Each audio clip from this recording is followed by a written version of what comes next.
नमस्कार दर्शक बंधु आसतु जानिबा आज मुख्य खबर उपरे। नंबर 1 नारी सुरक्षा विपर्यस्त आईन श्रृंखला प्रसंग में हल्लाबोला करिछि कांग्रेस। रूपाली राजमहल जनपथ को अचल करदेले हजार हजार कांग्रेस कर्मी। गांधी मार्ग में प्रथम ब्यारिकेड भांगिया परी धसई पशिथिले। विधानसभा अभिमुखे अग्रसर बेले द्वितीय ब्यारिकेड निकट में पुलिस कांग्रेस कर्मी मध्य धस्ताधस्ती और ठेलापेला स्थिति सृष्टि होइतिला।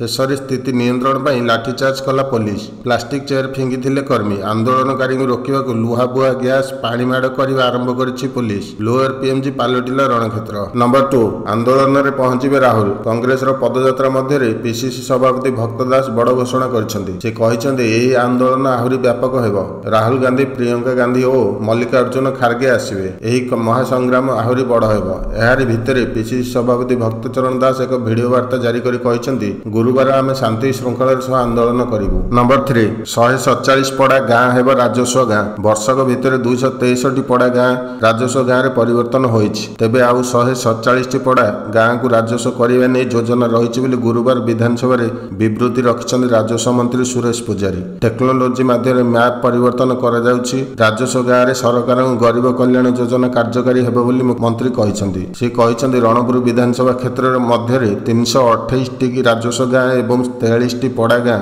रही। 2011 जनगणना अनुଯାयी प्रत्येक ग्रामर पुरुष महिला अनुसूचित जाति और अनुसूचित जनजाति जनसंख्या अनुଯାयी 13 पड़ा ग्राम बोर्ड ऑफ रेवेन्यू कटक द्वारा अनुमोदित होइछि। 7टी विचाराधीन रही बेले 3टी रद्द करा जाइछि। नंबर 4 ओडीए रूल संशोधन चिठा नियम। गृह निर्माण और नगर उन्नयन विभाग पक्षर ओडिशा उन्नयन कर्तृपक्ष योजना और बिल्डिंग स्टैंडर्ड्स नियम 2020 रे गुरुत्वपूर्ण संशोधन चिठा नियम प्रकाश पाइछि। 15 दिन रे ए नै मतामत ग्रहण करा जिवो और तापर चूड़ांत विज्ञप्ति प्रकाश पाइबो। संशोधन चिठारे पार्ट प्लॉट बिक्री नियम रे किछि परिवर्तन आनिछन्ति सरकार। प्लॉटिंग बेले अति कम रे 9 मीटर रास्ता छाड़िबाकू कुहा जाइछि। एही रास्ता को उन्नयन कर्तृपक्ष को गिफ्ट देबाकू पड़िबो। पार्ट प्लॉट रजिस्ट्री समय जमीर बेंचमार्क रो 15% कंपाउंडिंग फी दाखल करियाकू पड़िबो। मूल प्लॉट को सब प्लॉट रे परिवर्तन करी बिक्री समय लेआउट को बाध्यतामूलक करा जाइछि। नंबर 5 क्षति रे चालछु ओएसआरटीसी बस। 2 वर्ष रे ओएसआरटीसी क्षति गलेनी 45 कोटी 46 लाख टंका। गुरुवार विधानसभा रे उत्तर रखिछन्ति परिवहन मंत्री विभूति जेना। मंत्री कहिछन्ति 2022-23 आर्थिक वर्ष रे 18 कोटी 83 लाख टंका क्षति होइतिबा बेले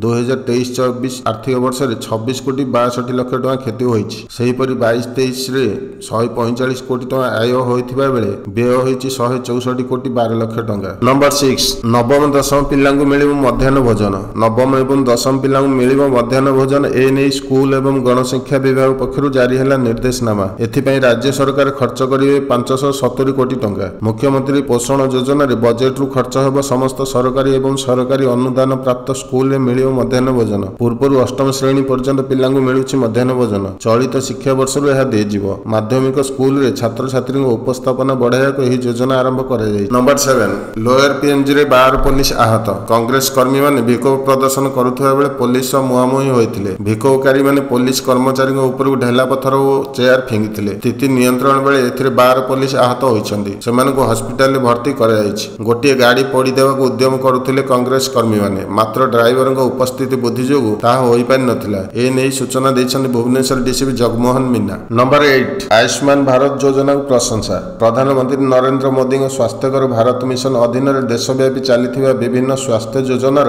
देश में व्यापक परिवर्तन आनिछि। समग्र विश्व एही योजनार शक्ति को स्वीकार करुछि। विभिन्न स्वास्थ्य योजना अधीन शिशु मृत्यु हार ह्रास करिया पई जातिसंघ भारत को प्रशंसा करिछि। केवल एतिକି नुहे जातिसंघ मध्य प्रधानमंत्री मोदी आयुष्मान भारत योजना को उत्कृष्ट बोली वर्णना करिछि। एक कार्यक्रम समय विश्व संगठन आयुष्मान भारत भली स्वास्थ्य पदक्षेप उदाहरण दे शिशु मृत्यु हार ह्रास करियारे भारत प्रयास एवं प्रगति को प्रशंसा करिथिला एवं एहाको उदाहरण बोली कहिथिले। नंबर 9 संशोधित बैंकिंग आईन संसद रे पास। संशोधित बैंकिंग आईन 2024 संसद रे पास हो जाइछि। एहा अधीन बैंक अकाउंटधारी 4 जन पर्यंत नोमिनी रखि परिबे। बाचनिक भोट रे राज्यसभा रे एहाको मंजूरी मिलिछि। नंबर 10 भारत गस्तरे आसीबे पुतिन। रूस राष्ट्रपति व्लादिमीर पुतिन बहुत जल्दी भारत गस्तरे आछन्ति। ए नै रूस गुरुवार आधिकारिक स्तर रे सम्मति प्रदान करिछि। गत वर्ष शेष रे प्रधानमंत्री नरेंद्र मोदी मस्को गस्त करथिले। एही गस्त समय पीएम मोदी पुतिन को भारत गस्तरे आसिया पई निमंत्रण प्रदान करथिले। तेबे 2022 मसिया परठु रूस और यूक्रेन युद्ध लागिया पर एहा पुतिन को प्रथम विदेश गस्त हेबाकू जाउछि। दर्शक बंधु ए थिला आजिर मुख्य खबर। जय जगन्नाथ।